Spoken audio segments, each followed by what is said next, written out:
Greetings, Earthbound Travelers. By Garth Dokeen's Sacred Taint, it is Friday. That means it's time for Cast Guidance. I am Tears the DM, the world's okayest DM, and with me as always is the unruly one, Locke Clark. Hey, Locke. What up, everybody? And the mad one, Raph the Mad. What's up, Raph? Morning. I'm awake, I think. I'm not. So, today's episode is talking about the Big Bad Guys Part 2. But before we get into that, we do have some announcements and stuff that we need to make. First and foremost, we are for mature audiences. Viewer discretion is advised. And secondly, we are in no way, shape, form affiliated or associated with any TTRPG creator or manufacturer. We're just three individuals come together to talk tabletop role playing and give our questionable opinion. Yay. Yay! All right, Locke. Dice. Hi, guys. I am Locke Clark, and I'm going to talk to you today about our partners in this endeavor, Level Up Dice. Find purveyors of luxury dice for all your sexy dice needs. Look, Tier, how many are we away from it? Are we still 5? Still 5. Still 5. We need 5. 5 guys. We need someone to go and buy 5 things using our link. Can be anything. Can be the cheapest thing on the site. I don't care. Oh no, it's got to be $25 or more. $25. 5 $25 things. That's what we need to sell. And then we will get a whole bunch of these. You've seen them before. We'll get more of the D6s with our logo on them that are made of aluminum and are very cool. Check those out. Yeah. Ooh, so shiny. They come in a really cool little puck. I have one of those too. Puck. Comes in this metal puck that opens up and keeps your dice inside it. It's awesome. You really want one. And we're going to get like 50 of those to give away to people if you guys just buy 5 more things that are $25 or more. That's all you need to do. We need 5 things. So go over to the site and look at things and find something you like and buy it because it helps us out. And then we'll be able to give you free stuff in the gifts. You could win in the giveaways. You want that. So that website that you're going to go to through our link and make us look good to the company is https://bit.ly/L, Will of the Dice, all one word. That's bit.ly/LUD, Will of the Dice. Go check it out. Find something. Help us out. Help us get cool stuff to give away to you guys. You know you want us to give you things, and we will. And we will. Also, we would like to thank the musician who provided our theme song for today's show, and that is our very own Patrick Taylor. Thanks, Pants! Thank you, Pants! So, was that 5 lights or 4 lights? They're all 4 lights! Right! Greetings, gamers. Are you on your Patreon? You need to be on our Patreon.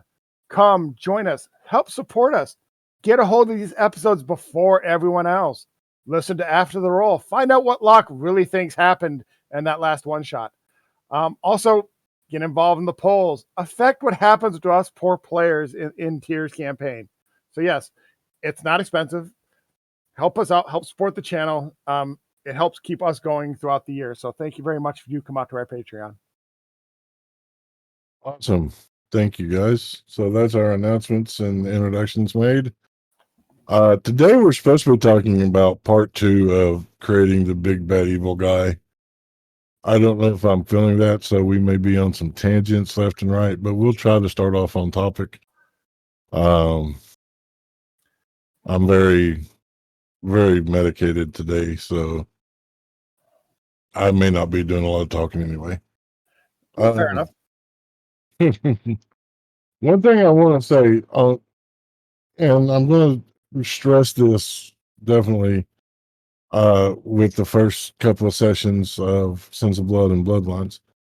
On this show, we love our interaction with the audience.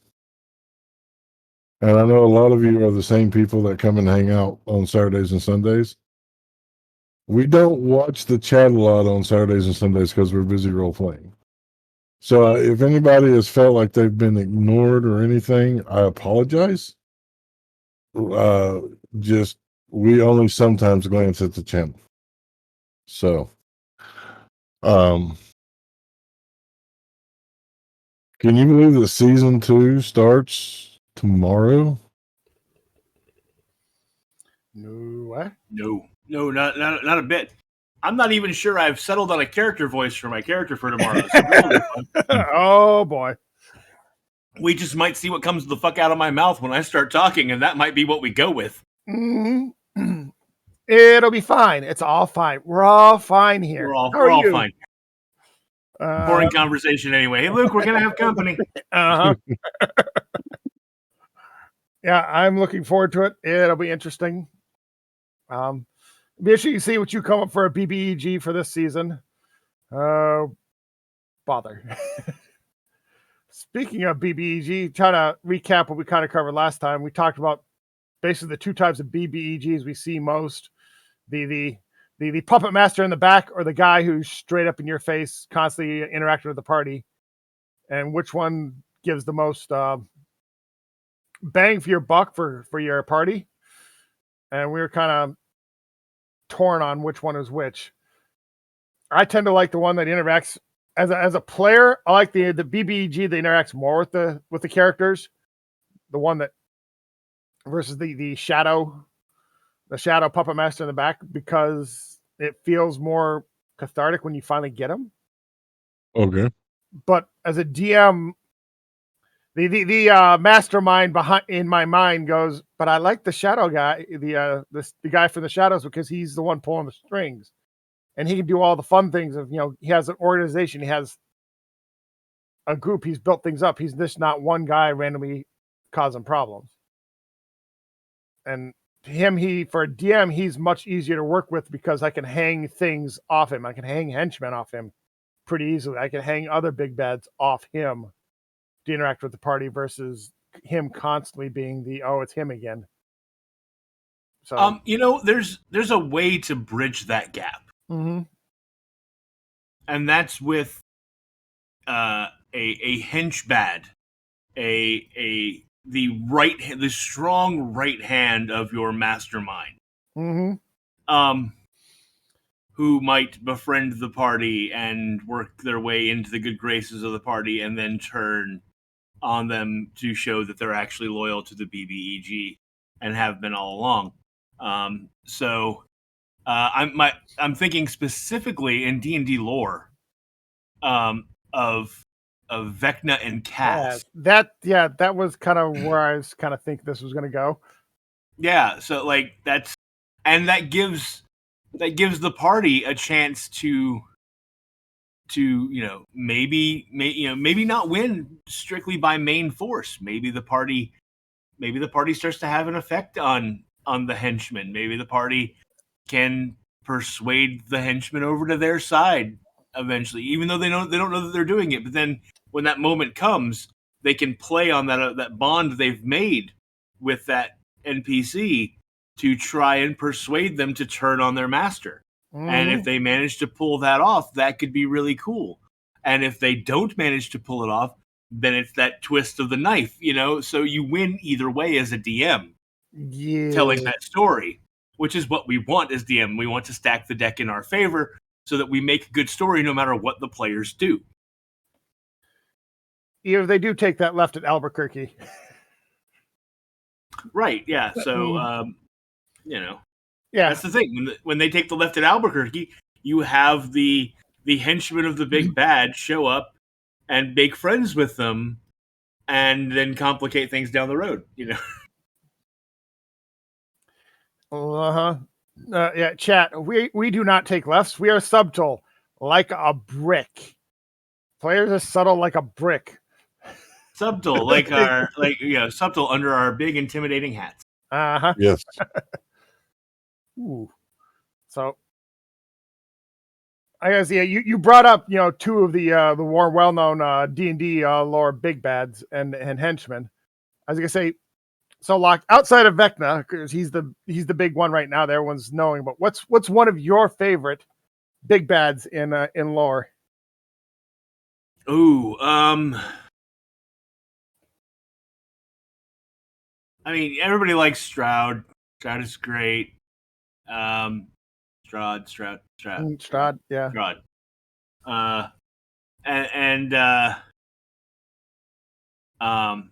Like I'm gonna dip into I don't know. I don't like. Do you count gods as a big bad? Could be. Like, I mean, Well, yeah, you're on their chessboard, depending on the lore. yeah, and the- like, of course, I love Loth because the Spider Queen is awesome, and I've read a lot of. The War of the Spider Queen was a great series of books, despite the fact that it was written by 6 different authors, on purpose, and some of them were not as good as others. But regardless, I really enjoyed that series. And but I think, like, sentimentally, Tiamat is my favorite big bad, just because of the D&D cartoon growing up, and then because Tiamat also played a role in Dragonlance, Mhm. which was a very formative series for me. Dalamar, Yes. serving Tiamat, like that is the stuff right there. So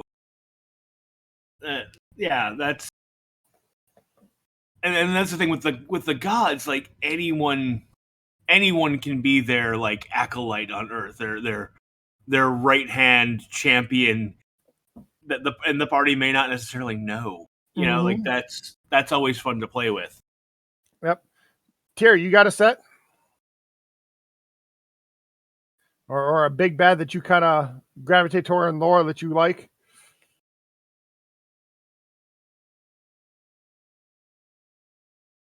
I think the big bad that I'm going to mispronounce her name, but is Madame Brene from the Drift Through Erden series. She is the head of the head household in Menzo Berezin, Oh, okay. Yeah, I know who you're talking about now. and she is a badass. She is cold and cunning and calculating. Yeah, she was. Yeah, she's one of those characters you loved to hate. Yes. Yep. For me, I think the big bad I've throughout all the lore that I kind of liked the most was the story of Lord Soth. Yes. I always gravitated towards Soth because I guess he was relatable and he still had that bit of humanity in him at some point. But so Who else I always liked, and this dips back to like, you know, the cartoons and things, but Warduke. Does anybody remember Warduke? Is that just me? I don't Warduke remember. always felt very Macbeth to me, like he was supposed to be king somewhere, and then it didn't happen because he did some shitty shit, and then, if I'm remembering the lore correctly, he had a sword called Nightwind, I believe. mhm. He's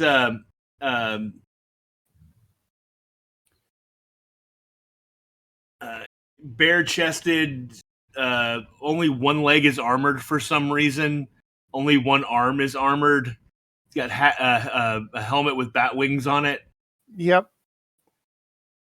And hierarch of the Horned Society. Not familiar.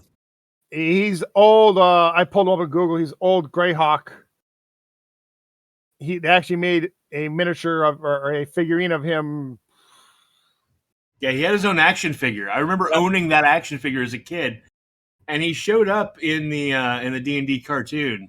Mm-hmm. Yep, back in the old 80s. Yeah.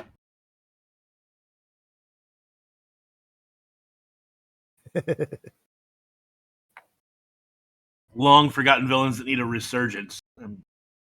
Ooh. He could be fun to play with and do something new with. So the chat brought up one of their favorite big bad guys is Vader. But they're saying he's a drama queen. He is a drama queen. And they bring up one of my favorite things about his cape billowing in space. And I remember, I don't remember if it was a comic or a book, but there's a scene where he's riding on top of a TIE fighter, Yes. using the Force to steer it, as well as make his cape billow. Because there's no wind in space for it to be moving. And he's got his lightsaber. Yeah, no, that is all of the Skywalkers are extra. Come on. Like they gotta be a little extra. Anakin was the worst of them for being a little extra. But we love that about him. Oh yes. Oh my god, I didn't know this. I was looking at Warduke, and I've just noticed they've made a Funko Pop of him. What? There's a Funko Pop of Warduke. I need to own that. So, chat, at Christmas time. Oh. Yeah. So, big bads. And you know what? Don't, as a DM, do not be afraid to pull your inspiration to do the opposite of a Stranger Things. Stranger Things is taking D&D villains and putting them into a show that's only somewhat about. They're naming their villains after D&D villains and taking some of their attributes over. Do the opposite. Take a villain from a show and bring them into D&D. You know, that's always a fun exercise, is to figure out, like, you know, what class would Vader be in D&D? You know, like, you know, to try and build Vader, or build, you know, pick a villain and be like, okay, I'm going to run this villain, but in D&D, how does that work? How do I do that? Well, you know, and you can mask it well enough that your players may not even realize they're fighting Darth Vader. you can. And this leads to another side tangent, cast tangent. I guess it's been my experience, my observation, that the big bad a lot of times, especially in the fantasy genre these days, is leaning towards not the monster. Most of the time, they're leading towards just an asshole human causing problems for everyone else. And I was kind of curious. I mean, humans are the biggest monster, right? And that's a standard trope throughout all sci-fi and fantasy since the beginning, but it seems to caught more and more favor recently. I mean, look at our society. There's a reason that is being reflected more and more right now. Yes, but if you need a really nasty big bad, just look around. Bring that asshole that you don't like over in the corner in as a character, and suddenly you got somebody that all the players hate. Who needs to fight a vampire when you have Mitch McConnell?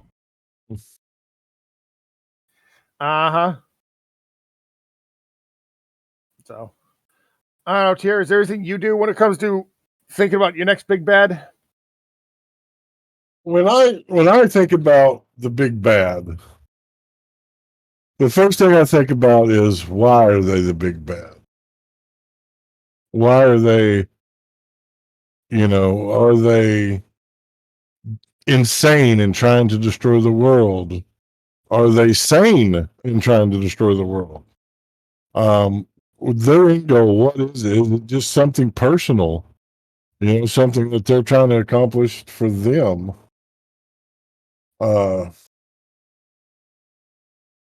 And I go from there. Like Zacchaeus, he wasn't evil. He was just trying to reset the world. The world had got to the point where it was beyond redemption, and he felt it just needed a good hard reset. Very, very Dr. Horrible of him. Yeah. But so he falls into your sane, but want to destroy the world. Yeah. But yeah, I look at what their end goal is and what are they willing to sacrifice to achieve it. Do they have limits? Are they like, well, I'm willing to go this far, but I won't go this far. Do that.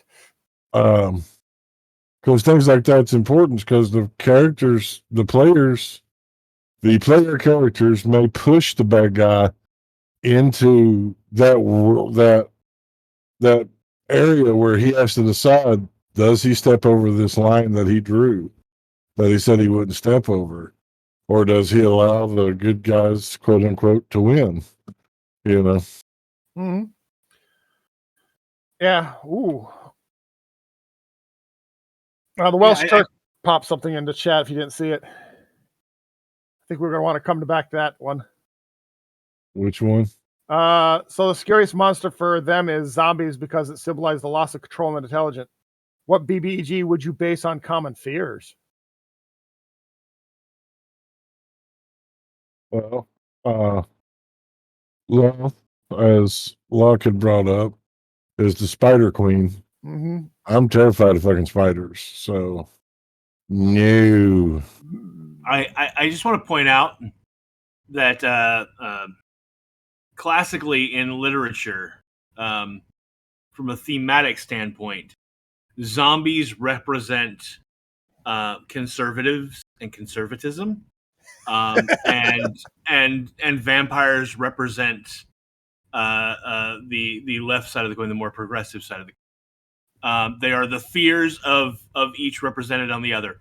So zombies are the left's fear that the right are just brainless consumers who will devour everything with no thought or concern to other people's well-being. And the rights and the vampires are the rights fear that the left are all bisexual seductors who will drain the life of their classic traditional family units. So there you go. Lit 101, guys. Mm-hmm. There's the So thing I didn't know. What would be the monster that you created based on fears, Locke? Fears. The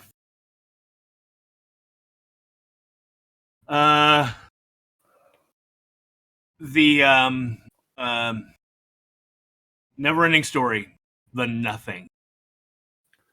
Ooh. Uh-huh. That would kind of work because if you remember the Never-Ending Story, the Nothing had a henchman. The giant wolf that was trying to stop everything. Because you're trying to stop them from stopping it because he wanted it all to burn. He wanted it all gone. Mm-hmm. Oh, that's interesting. Huh. Yeah. There you go. There's my my very nihilistic fear-based monster. Just the Nothing, the erasure. Is Patrick in chat at all?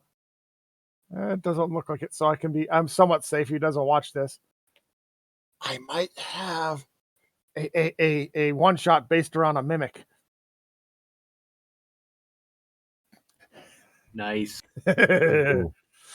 Because mimics are the trust, the lack of trust fear. That door is a door until it tries to eat you. Ooh, now there's a callback to the 80s. Lolly talks about Freddy Krueger and the of being killed in their dreams. Yeah, he was always an interesting one too. I enjoyed of all the Ripper and horror genre from that time period. He was the much more interesting one because he was creative and thoughtful, not just an unstoppable, mindless evil. Right. Jason and what's his butt from Halloween? Michael Myers. Yeah. Yeah, and the Freddy is the more interesting character and the better character. I always felt that the Friday the 13th movies, at least to start, were more well done, were better cinema. Mm-hmm. Yeah, we're not going to talk about the later of either series because they get real bad. Still very enjoyable, but they get bad. But yeah, like I always felt that as a horror movie, Friday the 13th was a better done horror movie, but Freddy was the more interesting character. Mm-hmm. So it's hard for me to like say one is better than the other overall. But yeah, I think Freddy would make a better monster. Jason makes a great henchman, though. You could rip off Jason for a henchman. Yes, the unstoppable golem coming after you, essentially. Right, yeah. Oh, yeah, Jason would make he'd be great as a golem. Ooh. Dreamwalker and a golem. Right, so Tier, about that next campaign.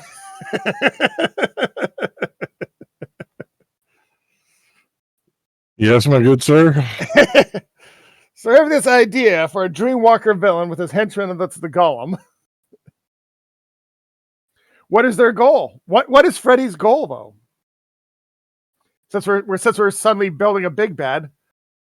In the movies, Freddy's goal is to get revenge against the parents on Elm Street who burned him to death by attacking and murdering their children in their sleep.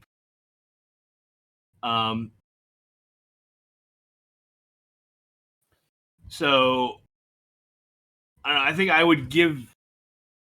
You've got to give. You have to give the Dreamwalkers some sort of way to grow in power as they kill people in their sleep. I think that, and that also that puts an artificial like time crunch on the party for stopping. And some of this also means with this type of big bad we're looking at Dreamwalker and his golem servant terrorizing a city.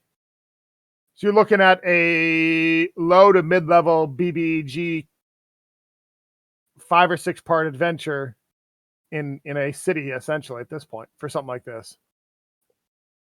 So it could be he would make a very good start to mid campaign level encounter and BBEG. I'd bring him back late game too. Oh yeah. So here's what I would do. This is how I would write this. This is in Tier. You if you've got a different version, I would love to hear it. Mm-hmm. But it whatever shitty Hamlet that the players start off in. The mystery is that children are dying in their sleep, and they eventually figure out it's the Dreamwalker, and they go after him. But maybe he's a little powerful for them, and it takes them some time. He grows in power, starts affecting a larger area. And just when they've almost got the BBEG and put him down, one of the kids that the Dreamwalker is going after has a fear of this golem, of this statue or whatever. And Freddy brings that thing out of the dream world into the real world to go after the heroes to stop them from being able to defeat him. And so now they've got to contend with this golem and have to ignore going after the BBEG, giving the BBEG time to get a little more powerful. And I think when you let them kill the BBEG, I think they kill it.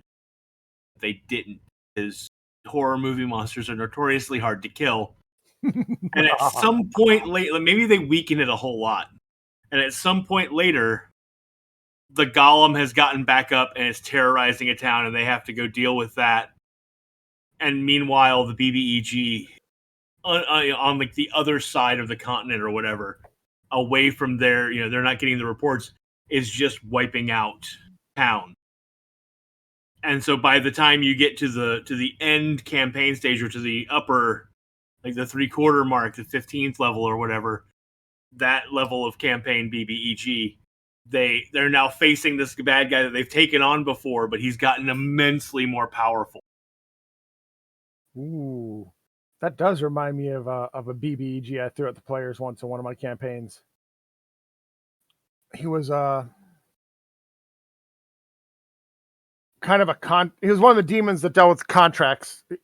You wrote a contract with him, and he gave you what you wanted, a wish demon essentially, but it never turned out right. And he got loose in a prefecture and a kind of a county, and they walked in and it was just pure chaos. The first thing they came across was this giant that was just murdering people because the giant was actually a kid who wanted to be the strongest and the biggest person in the area. And they dealt with a city that didn't sleep because one of the guys wanted to make sure everyone was fighting all the time because he enjoyed gladiator games. So we set that up and just random chaos. They couldn't figure out what was going on for a while until they figured out that no, someone's been writing wishes off essentially. It was interesting because the characters really struggled for a little trying to figure out what the hell's going on because the entire landscape was chaotic. You had mansions next to burnt out rubble, next to a gold pillar, next to these ice formations of people that turned to ice because they wanted to be, frozen in time. It was fun, but it was an interesting time. It was very, very different BBG for them to figure out. So, circling back to Freddy Krueger, the Dreamwalker. If it was me, I wouldn't have him feeding on just children. I would have him feeding off of either mages or people with psionic powers. That's how he grows. That's how he gets strength. And he starts out in a small little area, like you all said, a little hamlet or whatever. Mm-hmm. That's known for a large population of the psionists. And then once he gets discovered, he'll bring in the golem and flee, but making it look like he is the golem. So when they defeat the golem, they'll think they defeated the big bad. Mm-hmm. And then later the golem's going to show back up because it's a golem. It can be repaired. And meanwhile, the Dreamwalker has been feeding, growing stronger. That's how I would do. Yeah, no, that's good. That's good stuff. I like it. Yeah. Ooh. I'm not sure we should have given him this idea considering we get ready to start. I find it funny that chat's all like, oh my God, no, don't even. And I was being like subdued. Uh-huh.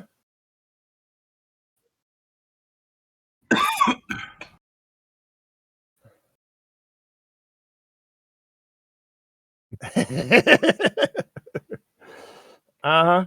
Well, and I think somewhere back in chat, someone pointed out the which one was worse? The physical violent BBG or the one that's the mental psychic violent one.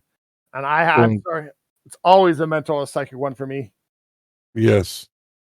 And here's why, because a mental villain will fuck with you and twist you and manipulate you and figure out your fears and amplify them. And there's no saying a coward dies 1,000 deaths. So, you're going to be tormented up until the point that you're executed. So that's my opinion on it. So thinking about that mental versus physical, brought my mind, this ADHD train of thought. I took my mind to stats and different stat builds, which led me to the charisma build, which reminded me that I wrote a charisma-based BEG one. They're fun. Yeah, so, a very likable character that was the bad guy who was not necessarily super uber powerful unto himself, but had some very loyal henchmen who were all very powerful unto themselves, who all served him loyally because he was so damn charismatic. That's funny. So, there are ways to take any sort of character and make them the BBEG. You don't have to, the BBEG himself does not have to be uber powerful and hard to defeat. He could just have a lot of really cool friends. Mm-hmm. Like the illusionist parading as a necromancer? Right, yeah, there you go. I think the Welsh Turk hit it on the head, though. The BBG or the villain that's out for violence is more predictable. Yes. So Ideas. yes. What horrible things we got going for our players now. I mean, we're gonna, I've given Tier so many ideas over the years. I don't fear giving him ideas much anymore. You're That's hoping because I have a rule.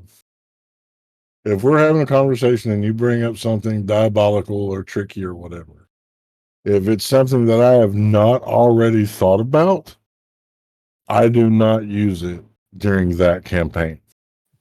Now, I'll use it the campaign after or during a one shot, but I will not use it that campaign. So all the shit that I said last season on Cast Guidance, we can look forward to seeing on this season. So everybody go back and re-listen to Cast Guidance so we know what Tier's planning. Well, no, I've already figured out your trick to this, Locke. If you give him so many ideas, you're hoping to overload him and he'll forget one or two. I mean, it's not a bad way to go. Anytime that I can make Tier sit up in the middle of the night and with a new campaign in his head because of something I said, I win. So that's right, Nannerfish. Ooh, is the party gonna find out about banana fish over this season? They may. The good old banana fish. Anyways. Otherwise known as a tree dragon. And they are powerful and nasty and savage. As they should be. And they are a delicacy in certain areas. Like Taladegarios. Ooh. So we need to that kind of like tiger soup. First you got to catch the tiger. That's rule one. Like, you do not fuck with tigers. Period. I don't like tigers in the real world. Tigers are the scariest monster. No, okay, look, I have seen a video from I think India. I'm not certain. And the guy with the camera is on the shore, and he is not involved in what is happening, but he has zoomed in to get this shot. There are 6 guys in a boat who have pissed off a fucking tiger somehow, and they are trying to get away, and the tiger jumps into the water, swims out to the boat, climbs onto the boat, kills one of the guys, drags the body back into the water, swims back to shore, deposits the body, swims back out, climbs back in the boat, kills the next guy, wash, rinse, repeat. He gets all 6 of them. That tiger wasn't hungry. That tiger was angry. Those guys fucked up somehow. Tigers will hold the fucking ground. No, tigers are fucking scary. They're only in the habitat at the zoo because they like it there. They can get out anytime they want. And what was it? San Diego? Was it the San Diego or the San Francisco Zoo? I don't remember which. One of them. Some kids were throwing rocks at the tiger. The tiger said, "Fuck you," and jumped out of its habitat, cleared the wall, cleared the gap, the whole thing, and mauled one of the kids. Like, because they were throwing rocks at him. Like, they fucking deserved it. But you respect the tiger. The tiger can get out of that habitat anytime it goddamn wants. Tigers are scary. Well, I'm not going to argue that they're not scary, but I'm just saying they're the scariest monster in the world. I'm gonna disagree with you on that one. I'm gonna have to go with the shark. No, sharks are puppies. No, sharks are Sharks. I mean, they act out of instinct. They're not malicious about it. Sharks are not malicious. I don't care what Jaws said. No, they're not, and that's the point. No, they're just hungry little puppies. They're uncaring. There is no emotion or reason behind them. They're just an eating and at base level eating machine. There's something, that's why they're such a horrifying creature for writers, because there's not a reasoning with them in some ways. There is no, they're out for revenge. They're just there and they're going to eat you whether you like it or not. And there's nothing you can or did not do to encourage it. Versus the tiger, if you don't fuck with the tiger, there's a good chance he's probably not going to fuck with you. All right. Let's go ahead and take our break. All right. I need to readjust in my chair and stuff. So hang out. We'll be back in 10 minutes. We're going to beverage choice, our snickety snacks, and we'll be right back.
And we are back. Thanks so much for hanging out while we got our snickety snacks, our beverages of choice, handled things. Personally, I laid down and tried to get my back to stretch out. It is a bad pain day. The weather sucks. Mm, About enough about that. We were talking about big bad guys. And the Welsh Turk wants to know, what villain would we come up with based off a nursery rhyme? ooh. I gotta now you make me try to remember nursery rhymes. I have one, but I'll wait to see what you two come up with. I mean, my first thought was Loth. Yeah, that's the Little first Miss one. Muffet. Yeah, That's that's the like first one that came to mind. that's the first one. What hatches from Humpty Dumpty? oh, that's good. That's good. I like that one.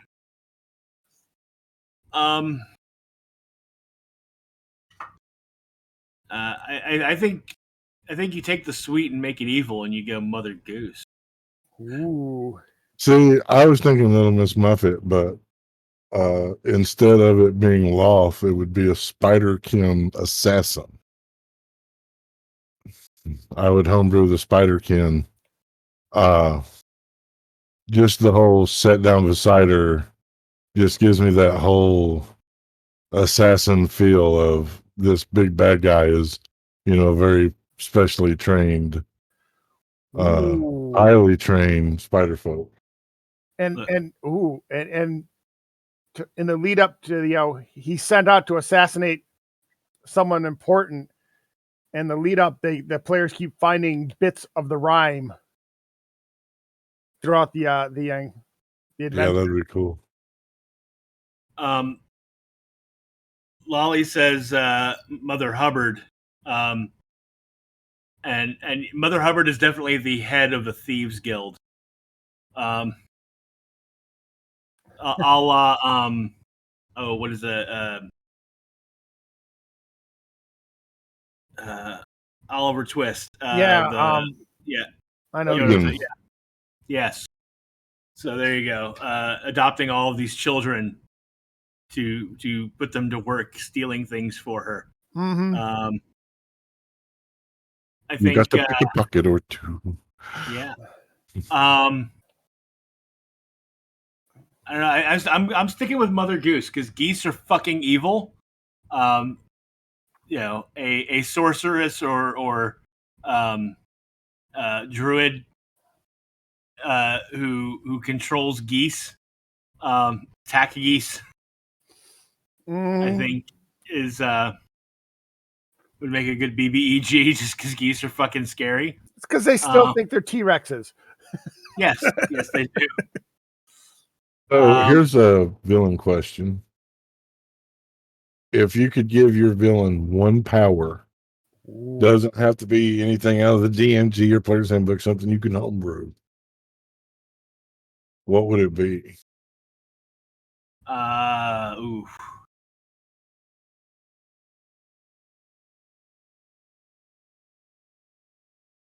Ooh. How bad do I want to mess with the players? Not the characters, the players.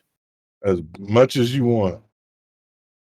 To quote a song, the power to move you. The power to change your mind. Am I the BBEG really? Really? They're on this righteous quest, and the BBEG, they come against the BBEG because they think he's the bad guy, and he goes, "No, are you sure about that? Here's my list of facts. Who's really the bad guy here?" That's cool. That puts me in mind of Trump. We're going to build a really big wall. Korea's going to pay for it. It's going to be great. Uh-huh. The power of alternative facts. I wasn't thinking alternative facts. I was just, here's the actual facts. Prove me wrong. What power would you give a villain, Luck? Oh, I don't know. I'm thinking like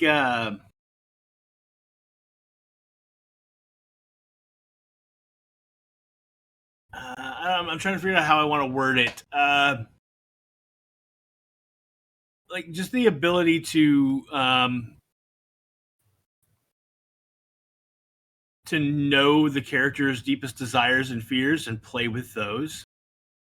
You know, I say that, but you'd have to walk a really fine line as a DM with that, because you don't want to, because it can get very metagamey very quickly, or the players can feel a little railroaded with a power like that. So you have to be really careful how you use it.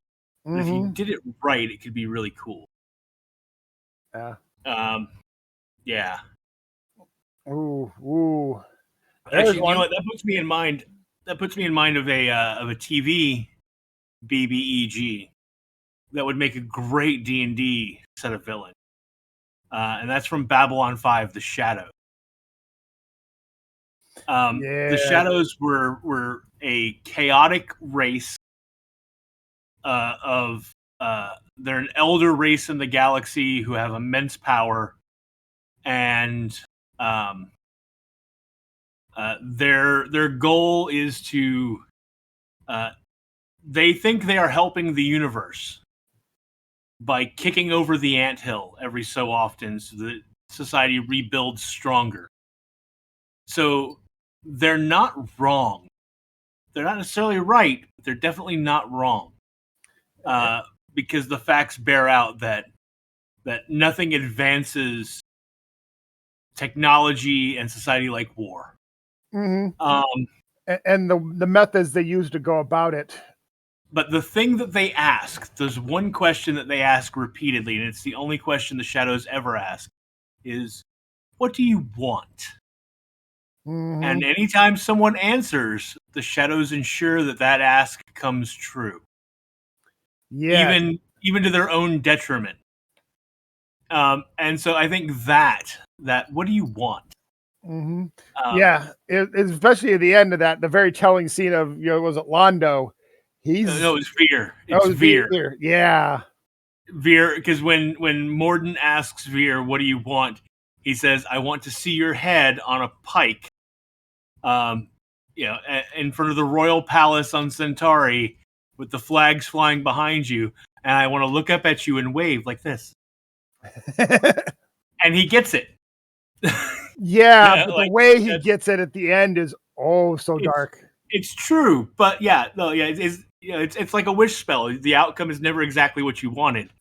But so giving that power, that ability to, you can limiting that fear/desire power that I mentioned to a single question that they then ensure, and putting all of that weight on that question, that is great storytelling, and that's part of why Babylon 5 was so good. The Vorlons ask they're the lawful ones, and they ask their question, which is, who are you? Which is an important question. And the opposite of that is, what do you want? Interesting. And it's so loaded, it's great. Yep. So I think for me, that's the BBEG. That's what they do, that power to grant that wish, but maybe not the way you want it. Yep. Chat, Adacia pops up with one that's actually really good. Cool is the silence from Doctor Who. No one remembers you. Oh yeah, that's a. I mean, let's. I mean, we could mine Doctor Who for BBEGs. There's a lot of good, the Weeping Angels, the Silence. I mean, the Daleks, the Cybermen. Right. All of them. So potent, and so like they all have their own niche. They all have their own particular goal, and it's all very understandable. So, all right, Tier. So for me, it'd be a couple of things. One, and me and Locke are sort of on the same wavelength on this one. I would give the big bad guy the ability to see people's fears, to know people's fears. And the other thing I would give them is the ability to not have any boundaries in pursuit of their cause. Those are the two things I think would make the most dangerous villain. Because if they're willing to do anything and they know what scares you. Didn't they do something like that in Jessica Jones? Mr. Purple, was it, or something like that? Kind of. Yeah, Mr. Purple have the ability to all right, so his was more he could control your mind, he could make you do what he wanted you to do, Mm-hmm. which is a loss of control, which is scary. And he didn't really have, if you gave a character like that an actual like goal. Mr. Purple didn't have a goal. He didn't have a big plan. He was just using people because he felt used at one point in his life and was revisiting that trauma on others to make him to build himself up. But if you took that character, that idea, and you gave them an actual like, I want to take over, or I want to bring about this, or whatever, and the ability to just take, like, anytime as a player, it kind of sucks, but also it can, once again, if handled well, makes good story. To be very careful because you're taking away player agency. But anytime that the bad guy is able to charm or otherwise manipulate your character and take your agency away, that is always scary as shit. Anytime someone in the party gets charmed and has to attack another member of the party, that's always good. It's always going to make good story in the end. And often with those type spells, you can leave the character some agency. You get to choose how you attack, but you have to go full in. Mm-hmm. You can't hold back. But now you've created inter-party conflict based on the fact that your friend just attacked you, and that's going to cause some feeling. So yeah, it's a dangerous one to play with because, like I said, you have to handle it right because you are taking away some player agents. But done well, makes a great villain. A lot of these I've used. A lot of these Locke has experienced. Yes, I have. Mm-hmm. Yeah. And it's interesting, the ones we're all hitting the metaphorical, the metaphysical, the psychological ones versus, because that's always scarier than just we as D&D players, we know how to deal with a sword being swung at you, mm-hmm. a fireball being thrown at you. We all understand that mechanic. We understand how it works. We understand how to defend against it, or and except if we get hit by it, we get hit by it, whatever.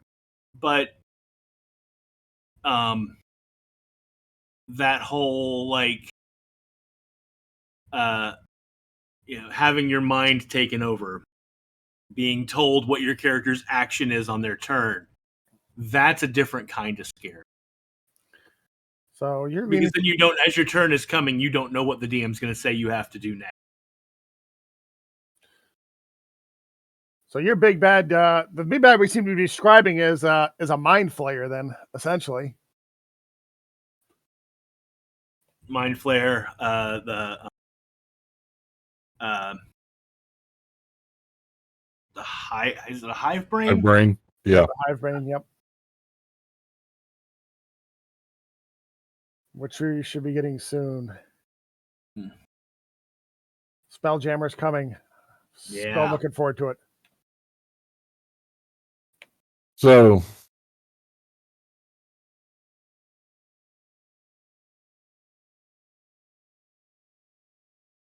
you was talking about, I'm trying to get my thoughts together here. Mm-hmm. About the whole mental thing, and Locke was talking about, it's scary. You've been taken over. In those situations, what adds to the drama and adds to the tension is the other characters see the change in that particular character. The other players see what happens, and now everybody's wondering, oh, fuck, am I next? Are they going to attack me? Am I going to have to defend myself? Like all these different questions from something as simple as making a character swing a weapon. And it brings forth that uncertainty. And that's what we as humans, one of the biggest things that we have problems dealing with is uncertainty. You know, when we're in situations where we don't know the outcome or we can't predict with what we feel is reasonable confidence the outcome, it's a scary thing for us. Mm-hmm.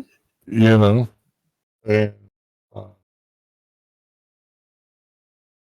so to be in that situation and have that moment of uncertainty, like just thrust upon you, it makes good story. It makes it meaty.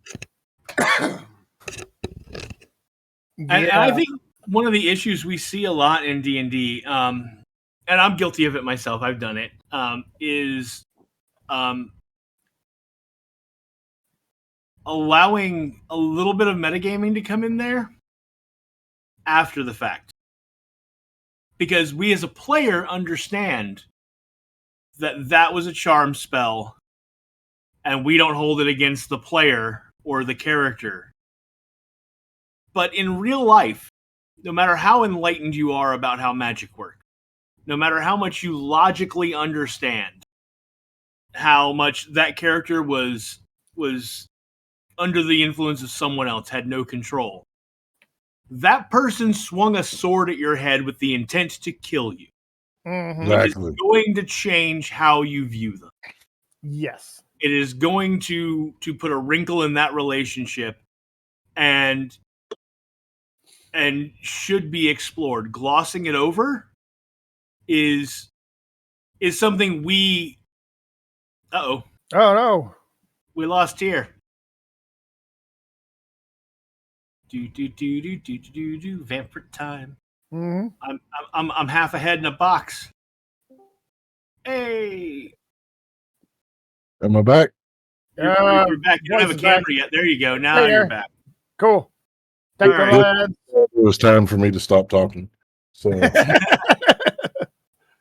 No, but I was gonna say that, like, so when they that person swung a sword at your head, and we, wanting to avoid inter-party conflict a lot of the time, as a player, will try to just justify it and move past it, which is natural in a game. But I think you're missing, and like I said, I'm as guilty as anybody of this. But I think you're missing out on a role play opportunity to have a little animosity. You don't have to take it so far as, I'm walking out, but PvP or anything, but you should, after that situation, the players should have a discussion about the role play that's going to come next. About that there's no animosity between the players, but you're going to play some animosity from the character. It wasn't an issue of him being controlled to attack me, but as Bjarnor with Garbo, I had a little animosity towards Garbo already. I was starting to get over it, and then he got duped by Malacutius and let Malacutius out. And I talked with Dan about I'm sorry, this, we were starting, our characters were finally starting to get along, but this is going to be a thing, and I'm gonna hammer down on it some. Like, I hope that's okay. I hope you're cool with it. I hope you don't feel like this is Locke attacking Dan. This is Bjarnor being upset about the situation in game and taking it out on Garbo. Mm-hmm. And that was a lot of fun to play. Mm-hmm. So don't miss out on those opportunities just because you want to maintain inter-party cohesion. You have to be careful with it. Don't let it go too far. Don't let anybody's feelings get actually hurt. Don't take it to PvP over a spell that was cast by a bad guy. Or a party member. Right. But but have some fun with the role play. Chew on that a little bit. That's good meat to chew on. Mm-hmm. Yeah, I think Rudolph Movo pretty much says the same thing with a wizard who fireballs the fighter in combat, because yes, the fighter can tank it. However, you just threw a fireball at me. So it's like, me with the sunbeam and Pants. Like I kept trying to get the angles, and finally Pants was like, just hit me. Just hit me. It's fine. Which is a different situation than the wizard just going like, fuck it. He knew what he was doing and throwing, the fireball. Yep.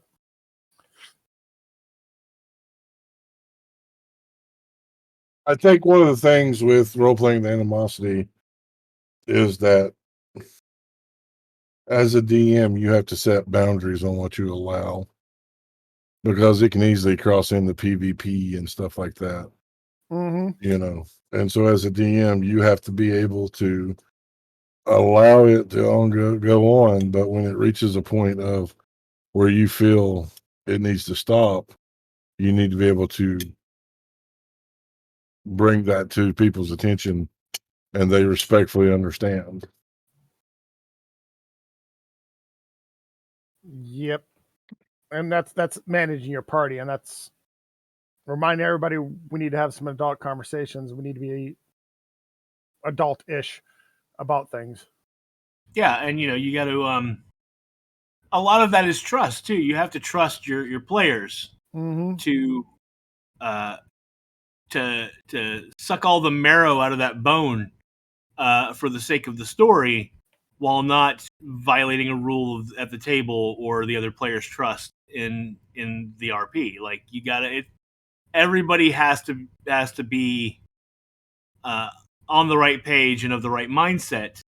And if someone starts to have an issue with what's going on, then they need to initiate a conversation in an adult manner and talk it through and figure out, how to continue without it affecting the players' feelings for each other. Mm-hmm.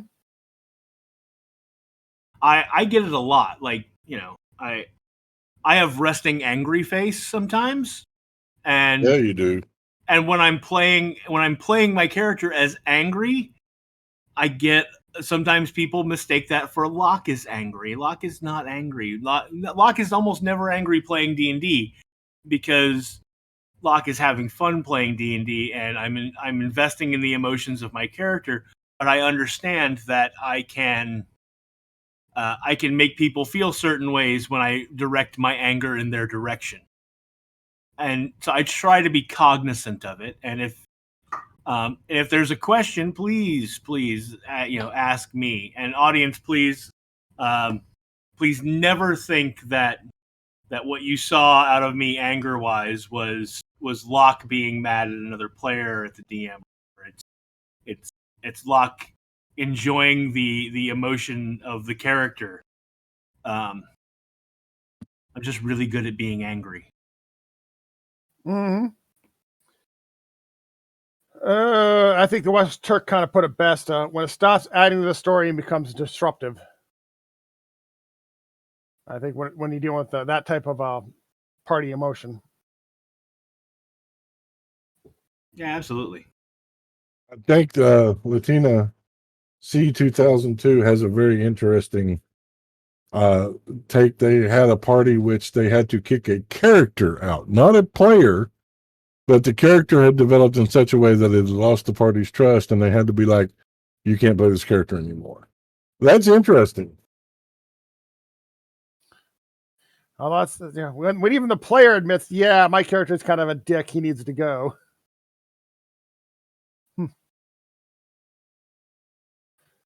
My name is Skarsgård. Yeah. Oh, I like that, Rudolph. Yeah, that's something we should talk about that pre-game tomorrow, maybe. Yeah. Rudolph says, have you tried the blue code? Work the word blue into the conversation to let people know the anger is character angry, not player angry. If you're cognizant enough in the moment to think of using the word blue, then you're not real angry. You're just playing your character. So I really like that. That is very great cool. advice. And I think we will totally adopt that, I think, with Tier's permission, into our kit, along with, we're already using these. I could just as easily, when I'm being angry, if I notice people like taking, just hold up my green card. Mm-hmm. I'm good. This is not personal. This is Locke. The Locke is having fun. Green, keep going. Keep going. I'm not angry. But yeah, I think blue is a clearer sign. I like that. Yeah, and it's also for us streaming, it's also less obvious. It's a little more subtle. Yeah, remind me, Locke, tomorrow pregame to bring it up. Yeah, definitely. Yep. Because I'll forget between now and then.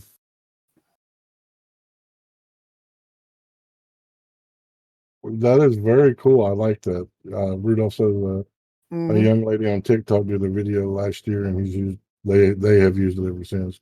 Don't mean to assume gender there. I apologize. And Latinic reminds us, because we do subtle so well.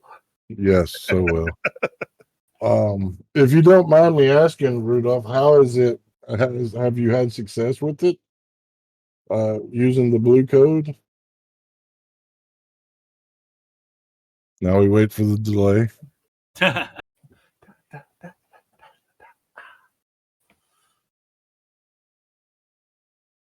I have a cat in my lap.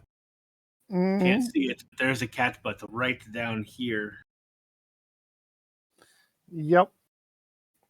You left me for a whole 15 days. I think it was longer than 50. You left me for a whole 15 minutes. Okay, so we'll wait to see if we'll come back around and see if they answer. They might be technically a long thing. It'd be a long answer.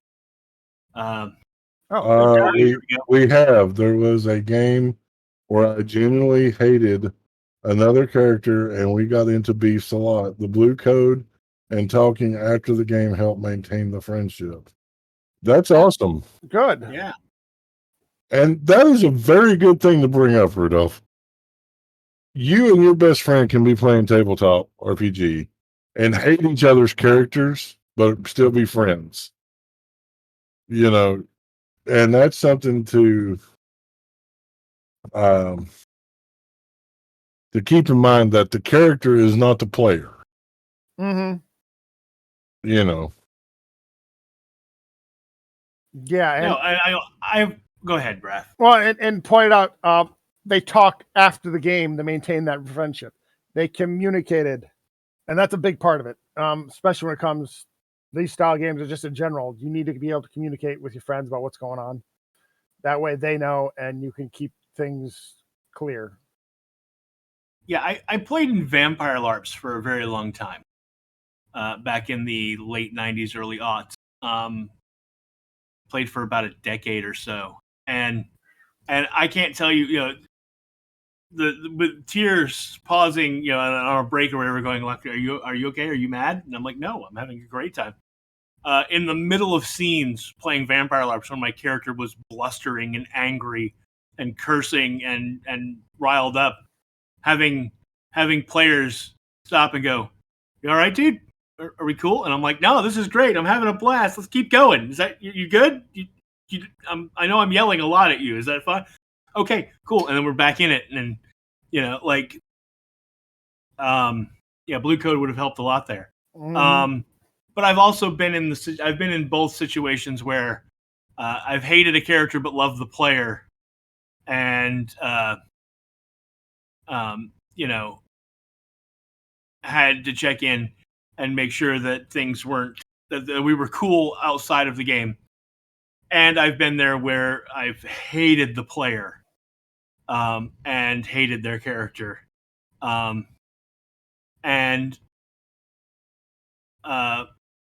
on occasion it came to PvP. But it was never just me initiating the PvP. It was always this person fucked up so bad with their character because they're a dick in general. The whole party has now turned on them. But I was always happy to kick things off once the party was on board with this character needs to go. Mm-hmm. I don't know if you guys remember, there's a game called Twilight 2000. Yeah, I remember that game. So it was it was Post-apocalyptic. Red Dawn the game. Yeah, but heavily Eastern European. Yes. Well, it was the commies invade America. Mm-hmm. Was the main focus of a lot of the games I played in anyway. And but you're military. You play as military, and their character creation system. You roll your background. You roll what branch of the military you're in, and it's all random. And then you roll, and there's a section in the in your background that you're rolling up for the character for your military ranks, where you can just keep going and keep advancing your rank in the military. And there's a chance that you can die during character creation. Mm-hmm. If you try and push too far up the ranks, you can have something bad happen to your character and die, or you can lose an arm or something. There are consequences possible if you keep rolling. Well, this guy, and he was always a little sketchy about making his characters anyway, and always tried to be more powerful than him. He walked in with a fucking general, which is near impossible to do, and I didn't buy it for a second. And then he walked in and started in the chain of command, the everyone above us in the field have been nuked. We are on our own. We have enemies around us. We need to do something. The entire party is saying we should do this, but this asshole player is trying to pull rank that he probably didn't earn and had no tactical sense about him in the real world. So his plan was made of shit and was going to get us all killed. And we were all like, no, we're not doing that. And he's, I'll have you all thrown in the brig, blah, blah, blah. And my character, who was a grizzled, war-hardened sergeant and didn't have a high opinion of officers to begin with, just turned and put a bullet in his fucking head. We're done. Nope. The whole party says it's a bad idea. You're going to get us killed. And you made a bullshit character and you're just trying to use your rank because you want to feel important. And we're not going to play that game. So fuck that guy. It probably was not the right solution. This was back in college. I was a bit more of a loose cannon. And the gaming group I was playing with was a very different beast. But everyone was on board when I shot him in the face because he was causing inter-party conflict. He was the root. Mm-hmm. I wouldn't do that now. I would find a different solution, most likely. But I don't play with people I don't like anymore. So, and that's an important thing. If you don't vibe with the other players, don't be at that table. Mm-hmm. That's just asking for emotional stress and depression and heartache and anger and rage and just a bunch of shit you don't want to fuck with. If you don't vibe, or if someone tries to join your table that you don't vibe with, it's okay to tell them no. Mm-hmm. Yeah, this guy was a friend of the DM. The DM was a great DM. I love the DM to death. This guy was a problem, but he was a friend of the DM, and the DM kept letting him come and play. I had beef with the guy because my girlfriend at the time I had met through an early online dating site, a Atlanta-based. There were a couple of them. There was one that was a pagan dating site. And then there was one that was a bit more spicy. It was for Kingsters, and I had met her through that. He had seen her profile on there, so when he showed up at the game and saw her, he knew who she was because he had seen her profile. and in the middle of a gaming session, leaned over to my girlfriend and said, I've seen your profile on this site. I know your secret, unless you want everybody at this table to know that you're into kink. He tried to coerce her into making out with him, basically. And I was ready to take him outside and beat him. But she very casually picked up one of the gaming books and hit him in the bridge of the nose with the spine of the book as hard as she could. And that put an end to that. But like, the guy was a piece of shit, and I don't feel bad about killing his characters every chance. So, you know. Back to that, you don't vibe with them while you're gaming with them. Yeah. But we all have those stories. It was a different time. Finding groups to play with was much harder. Yes, it is. With the popularity of role playing and that's become these days, it's a lot easier to find groups you can get along with. Yeah, the internet was very new back then. This was the Mindspring days. You recall those? So there wasn't a good place to find groups of people role playing on the internet. These were my college friends that were gaming together. And so I was gaming with them, and it was kind of most of the group was really cool. They were really great people, and I enjoyed playing with them. That one guy was a problem. So we've got an episode request. I was gonna say that's for OnlyFans. Do a show on the crossover between D&D and kink. Didn't we do? Wasn't that our first episode? Kinda, it was, because we talked about limits and we used hard kink limits. as a metric, like for the rules that you use to establish safety to negotiate at your table. Like, yeah. I mean, the crossover between D&D, kink, Ren fairs, and cosplay is kind of it's a circle. You could throw polyamory in there too. There's not, these things all kind of line up.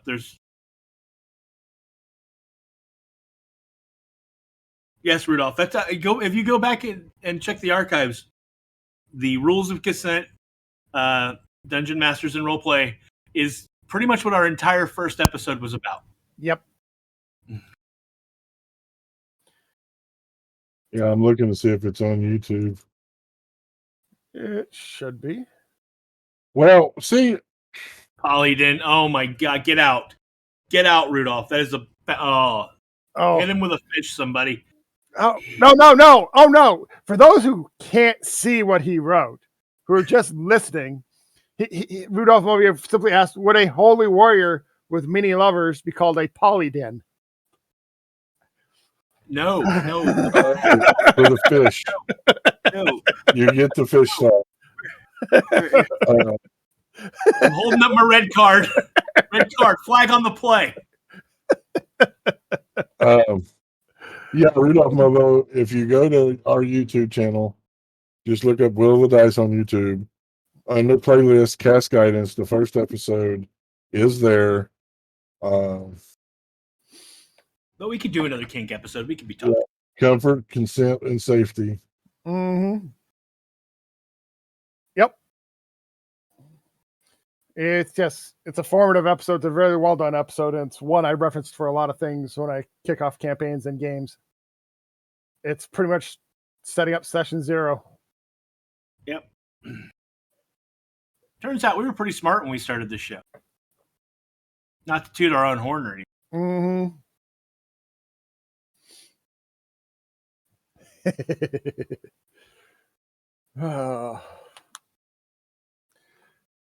So, back to BBEGs.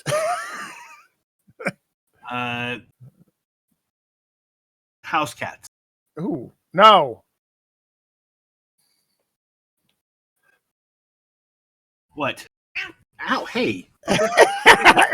That's why. Exactly. Right there. I went to pick up the cat to show the cat to the camera. The cat was on my leg and did not want to be picked up. And see, there are two kinds of cats. There are pets, and there are evil asshole roommates who are covered in knives. And they are sometimes the same thing. Sometimes that which one you have changes on a daily basis. Mm-hmm. There's shit in a box. Because I'm not in my recliner with a blanket in my lap, so that she can just be snuggled up on me. Mm-hmm. It's weird. She's not mad at me for being gone for 3 weeks. She's mad at the dog though. And yes, me, she wants to be on constantly. The dog walks anywhere near her, or even if she's not near the dog, she'll just turn and hiss in the dog's direction for no reason. Yep. So let me ask you guys, chat, what are you doing tomorrow night at 9:00? Because I know what you should be doing. The new campaigns kick off tomorrow night at 9 p.m. That one will be called Sins of Blood. I can't wait for people to see my character. That'll be good. It'll be interesting. It'll be fun. And then Sundays at 8, that campaign will be called Bloodlines. Mm-hmm.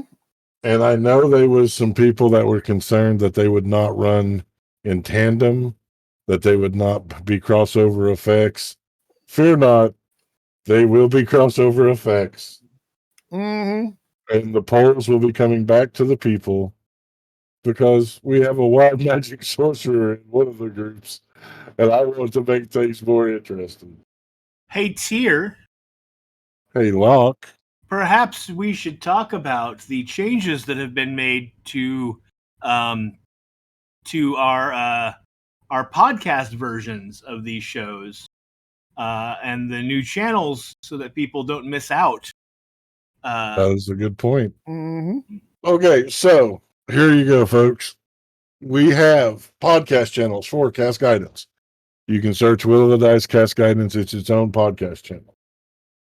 You can search Will of the Dice Sins of Blood. That'll be Saturday's campaign. It'll have its own podcast channel. And then the regular Will of the Dice will be where Bloodlines runs. It would be before we always did the episode, and then by 5 days afterwards, we had it released to podcast. The only people getting it within 5 days are the Patreon subscribers. Everyone else has to wait till the following week to get the podcast. So, but those are things to keep in mind. Mm-hmm. Yep. And it is So- showing up in Spotify that way too now. So make sure that you go and follow the new podcast channels. If you listen on podcast, make sure that you are subscribed to those so that they show up in your feed regularly, and you don't miss out on anything in the two campaigns that are coming up. And if you do listen to podcasts, whether it be Apple, Android, Google, Amazon, whatever, like and review. And be honest, you don't have to give us 5 stars and tell us we're great. If you don't like it, put it in. The whole thing about the reviews and the likes is the algorithm gets us in front of more people. Yep. So Yeah, we would But greatly 5 stars appreciate would be it. really nice. Just saying, you like us, right? We're cool. 5 stars, It takes like 2 minutes. 4 1/8, 6 You know, 1/4, whatever. I mean, however many you want to give us. Mm-hmm. you don't even have to consume normally through podcasts. If you could just go and like and rate us on Apple or whatever, that would be awesome. There are a lot of smart people in our chat who are saying that they will be listening tomorrow night. We love all of you. Thank you. Yes, we do. It'll be fun. It'll be interesting. We have a very interesting crew for Sins of Blood. Yes, we're at Motley Crue for both. Mm-hmm. And got to give a huge shout out to @NIN Sketched, the word sketched, all one word, in sketched. Mm-hmm. They are the artists that have done the work for characters for season 2. Although I didn't get mine. It's coming. Now that we got the major ones done. No, there's no underscore. It's just in sketched. Yeah, I thought the underscore. no, it is an underscore. Oh, there is an underscore? Yep. Okay. I threw it in chat right there. Sleep has not been my friend. Yep. I In don't see it in underscore chat. sketched. They're a wonderful artist. They worked with our players to make some really good headshots and tokens for Alba Rodeo. So Okay, then you need to update the one you made in our business channel, because in the business channel, there's no underscore on the Twitter one. There's an underscore on the Instagram, but not on the Twitter. So, I'll so fix that handle with the underscore, that is the Instagram at, and the Twitter one is it without the Twitter the one underscore. is with Oh. the end. Okay, so they both have the underscore. Yeah, the cut and paste Gotcha. apparently messed up when I brought it over and didn't catch it. Never mind. Ignore what I said. Yep. In sketch with the underscore in between. There you go. So you are right, Lolly. I bow to your infinite wisdom. Once again, you are correct, and I am a loser. I absolutely love. Oh, I love the artwork done for my characters. yeah. Atreus turned out really good. Oh yeah, he really did. I think they all turned out really well. Yeah, Yeah. I really like Laz. I really do. Yes, Winter was an interesting one. You'll meet Winter on Sunday night. That one had the artist kind of perplexed for a little bit until their cat wandered by. Here, hold still. As we just saw, good luck with that. Yeah. Asshole roommate covered in knives.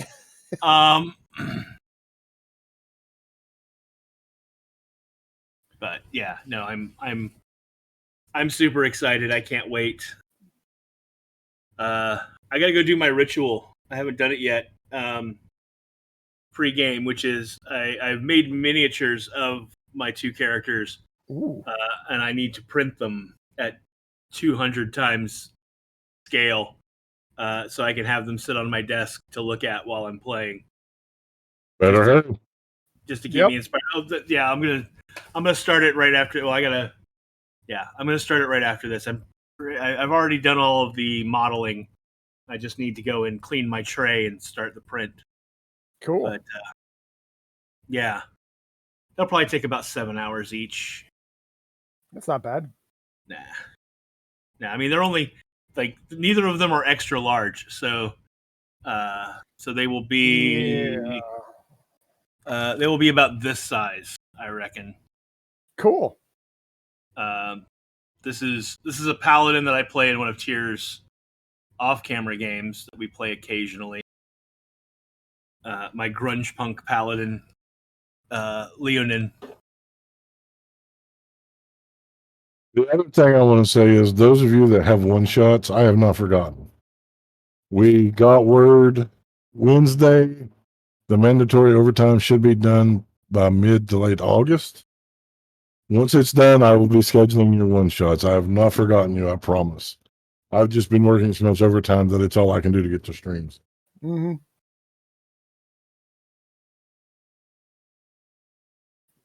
So, cool. All right. Anything else from chat? Yeah, if you got anything else, guys, before we get out of here, questions, comments, whatever, can be on anything.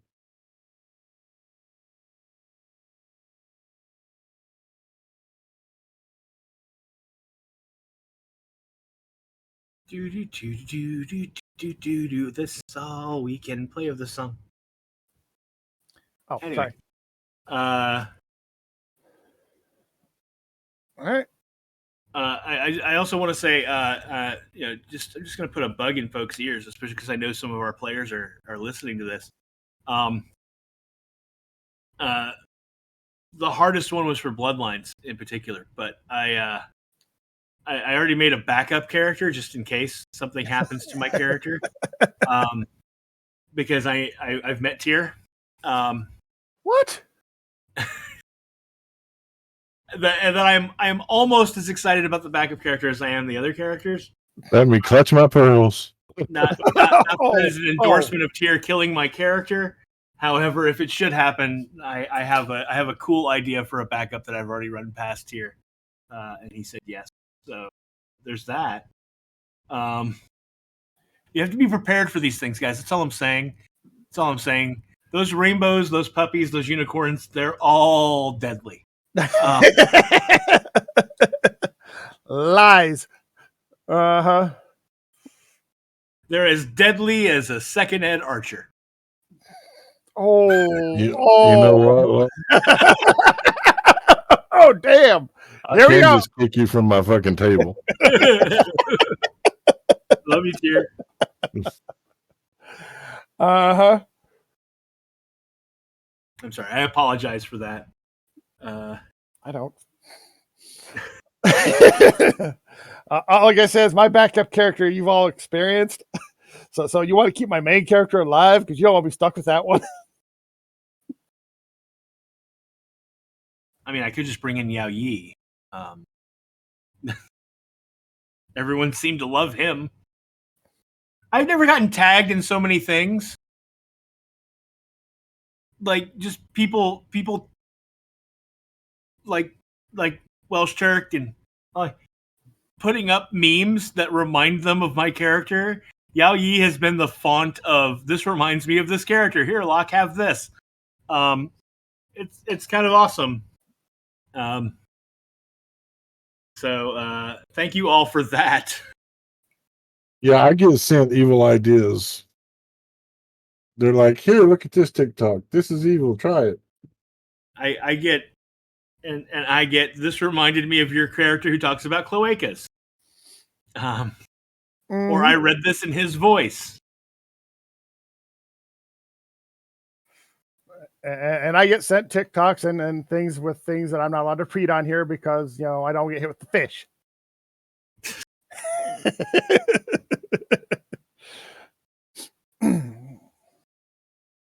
All right, guys. Thank you so much for joining today. We definitely appreciate having you. You guys are the reason we do this. It is awesome to share our Friday afternoon with you because you are awesome.